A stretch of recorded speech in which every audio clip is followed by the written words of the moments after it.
यह question RRB NTPC 2025 में पूछा गया है। इसको देखते हैं कैसे बनाया जाता है। जो पुनः पूछा जाएगा, बहुत इंपोर्टेंट क्वेश्चन है, इसलिए देखते हैं क्वेश्चन को। साधारण ब्याज पर एक धनराशि 2 वर्ष में 1250 और 4 वर्ष में 2000 हो जाती है, तो रेट बताना है, ब्याज की दर कितनी होगी। ये क्वेश्चन में कह रहा है 2 वर्ष में वह रुपए 1250 हो जाती है, यानी मिश्रधन का बात किया है। फिर 4 वर्षों में वही राशि बढ़ के 2000 हो जाती है। देखिए फ्रेंड्स, 2 वर्षों में अमाउंट कितना बढ़ा, 2000 में से 1250 माइनस कर रहे हैं तो 750।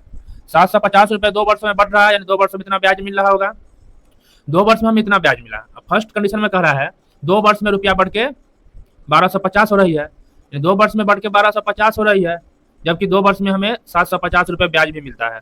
तो 750 माइनस करेंगे 1250 में, यहाँ से 500 रुपये हमें मिल रहे हैं, यानी 500 होगा मूलधन।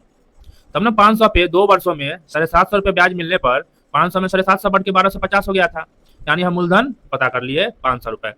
अब 750 रुपये ब्याज मिलता है 2 वर्षों में, 1 वर्ष में कितना ब्याज मिलेगा, 750 का आधा। 750 का आधा कितना होगा, तो 700 का आधा 350 और 25 375, यानी पर ईयर हम लोग 375 रुपए का ब्याज प्राप्त कर रहे हैं। और अमाउंट कितना है 500। 500 पर एक साल में 375 ब्याज मिल रहा है, हमें देखना है 375 500 का कितना परसेंट है, वही उसका ब्याज हो जाएगा।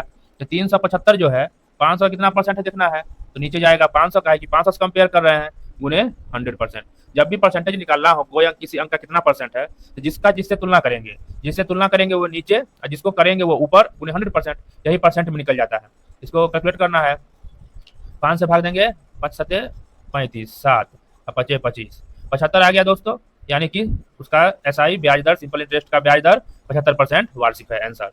तो बी नंबर इसका आंसर हो जाएगा। इसी प्रकार सेम क्वेश्चन है, 2 वर्ष में 1300 और 4 वर्ष में 2100 होती है, तो ब्याज दर बताना है। इसका आंसर कमेंट करके बताएं कितना होगा।